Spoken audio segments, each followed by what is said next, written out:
वालेकुम व्यूअर, आज जो हम वीडियो बना रहे हैं उसका मकसद जो है वो बहुत ही प्यारा है, बहुत ही सादत वाला है, बहुत ही नेक है और वो काम जो है बहुत ही अच्छा है। और अल्लाह करे हर बंदे के हिस्से में आए ये काम और वो सादत हासिल करे इसकी। वो जो हमारा टॉपिक है, वो जो हमारी एक सोच है वो ये है कि यतीम बच्चों की कफ़ालत और एक इज्तमाही ज़िम्मेदारी, दो चीज़ें हैं। आप ये देखें, आपके मुआशरे में अगर कोई बच्चा, बच्ची या बच्चे यतीम हैं, 2 हैं, 3 हैं, 5 हैं, 10 हैं, जितने भी हैं, तो अगर आप मुआशरे में 200 घर है या 500 घर है, तो उसमें आप अगर अपनी जेब से 10 रुपये या 20 रुपये निकालते हैं सिर्फ इमदाद करने के लिए, तो आप ये ख़ुद कैलकुलेट करें। अगर 500 घर है, 20 रुपये के हिसाब से 5000 रुपये बनते हैं। अब एक बंदे के लिए या 2 बंदों के लिए या 5 बंदों के लिए 5000 निकालना बहुत बड़ी बात होती है। अगर एक बंदे के लिए या सब के लिए 10-20 निकालना एक आम बात होती है, जो कि फ़कीर भी 10-20 से राज़ी नहीं होता। तो इसका मतलब है, अगर आप एक यतीम बच्चों की कफ़ालत करते हैं मिलकर इज्तमाही तौर पर, तो आपको कोई असर नहीं पड़ेगा, चाहे आप रोज़ करते रहें।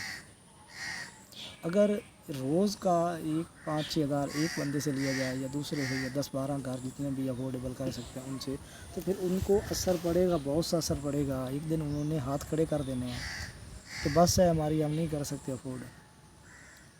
तो ये कुरान कहता है कि इज्तमाही तौर पर उनकी इमदाद करें। अब देखिए, हर मुआशरे में यतीम बच्चे होते हैं, खाते भी हैं, रोज़ी भी खाते हैं, अल्लाह उनको गैब से इमदाद कर देता है, भूखे नहीं मरते। आप नहीं देंगे तो वो भूखे मर जाएंगे, गलत बात है।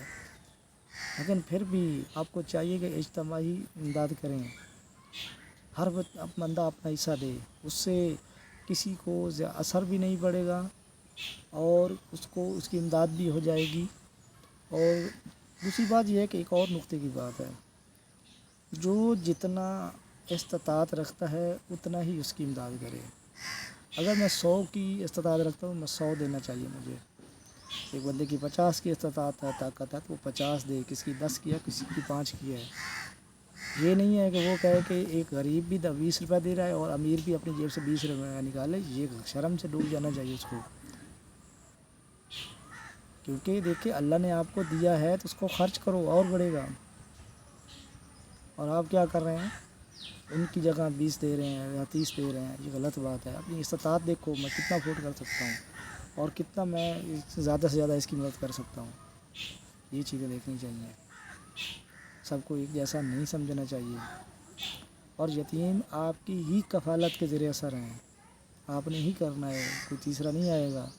कोई अगर मिसाल के तौर पर एक मुल्तान से बंदा आ रहा है, एक बावलपुर का है, मुल्तान का बंदा आकर इमदाद करे, बावलपुर वालों को तो मर जाना चाहिए। फिर अगर एक मुल्तान का बंदा जाकर इमदाद करता है बावलपुर के यतीम बच्चों की, तो बावलपुर वालों को मर जाना चाहिए शर्म से, कि वहाँ अमीर नहीं थे, वहाँ कोई ज़िम्मेदार या इस तरह कोई बंदे नहीं थे। तो इस तरह जिस इलाके में यतीम हो उनको ही उसका ज़िम्मेदारी कबूल करनी चाहिए।